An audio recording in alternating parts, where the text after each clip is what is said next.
in terms of, you know, making adjustments to capture these markets more effectively? Yeah, I mean, I think organizationally, what I see when I work with organizations, it's not just within the search industry, that we're not paying attention to the diversity in the product decision-making process. Okay, we're making product decisions in the old way. Okay, you know, either somebody else does it, we're copying it, we hear about a technology, but we're not really thinking about what that customer wants. Okay, who's actually the end user, and that has to go into the organization to make sure that you have the right people in the organization to be able to do that.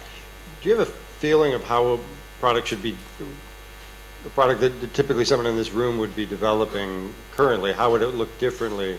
How would it be different if your suggestions were being followed? Well, I think it needs to be tested by user groups. I think it really needs to be tested. I think, I mean, there's so many products that get launched and they're not really tested by different user groups to see if that's what the customer really wants. I mean, and we have a tendency to do that from the legacy that we come from, just push things out there and not exactly know if that's what the customer wants. Right.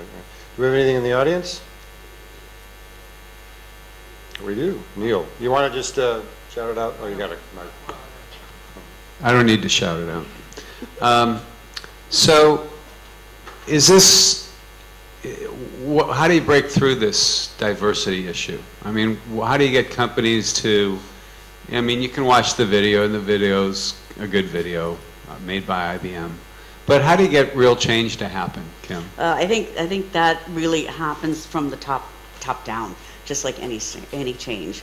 The CEOs and the people on the top have to really engage themselves in the hiring process, engage themselves with the human resource departments, because human resources, for me, are administrators up to this point. They're not strategic partners. And you need to bring them in as strategic partners so that you can start to develop that change within the organization, because if it's not going to come from the bottom up, it has to come from the top down. Which is, I think, a common theme for all we've talked about these 2 days is without leadership buy-in, nothing happens. Yeah, exactly. So we probably need to move into the break unless there's another question. All right. We'll move in.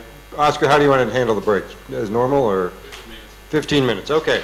Back here in 15 minutes, and join me again in thanking Kimberli. All right, Kimberli.